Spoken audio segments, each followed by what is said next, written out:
അപ്പോൾ ഇന്ന് നമ്മൾ കാട്ടുതക്കാളി പറിക്കാൻ വേണ്ടിയിട്ട് വന്നിരിക്കുകയാണ് കേട്ടോ. അപ്പോൾ ഞാനിപ്പോൾ വന്നിട്ട് ജോലിക്ക് പോകുന്നതുകൊണ്ടൊക്കെ തന്നെ എനിക്ക് നമ്മുടെ പച്ചക്കറി തോട്ടത്തിലേക്ക് ഒന്നും ഇറങ്ങാൻ പറ്റാറില്ല.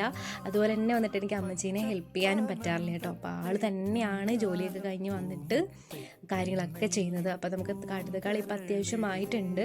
പിന്നെ ഇത് നമ്മുടെ അമ്മച്ചിയുടെ പച്ചക്കറി കൃഷിയാണ്. ഇപ്പോൾ കഴിഞ്ഞ പ്രാവശ്യം നമ്മൾ പാവലിൻ്റെ ഒക്കെ വീഡിയോസൊക്കെ ഇട്ടിട്ടുണ്ടായിരുന്നു.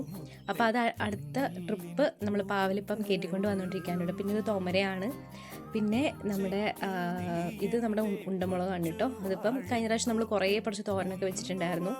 ഇനി അത് നെക്സ്റ്റ് ആയി വരുന്നുണ്ട് കേട്ടോ. അപ്പോൾ ഇത് പഴുത്തിരിക്കുന്നതൊക്കെ നമ്മൾ വിത്തിനായിട്ട് എടുക്കും. പിന്നെ വന്നിട്ട് ഇത് നമ്മുടെ ഒരു ടൈപ്പ് പയറാണ് കേട്ടോ. അത്യാവശ്യം മുഴുപ്പൊക്കെ ഉള്ള ഒരു പയറാണ്.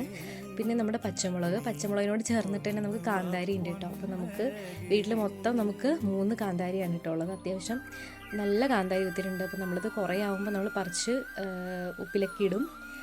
പിന്നെ മാങ്ങയുടെ കൂടെ നെല്ലിക്കയുടെ കൂടെ ഒക്കെ നമ്മൾ ഉപ്പിലിടാറുണ്ട്. പിന്നെ അമ്മയ്ക്ക് കുറേ പല വെറൈറ്റീസ് ഓഫ് ചീരകളുണ്ട് അമ്മയ്ക്ക്.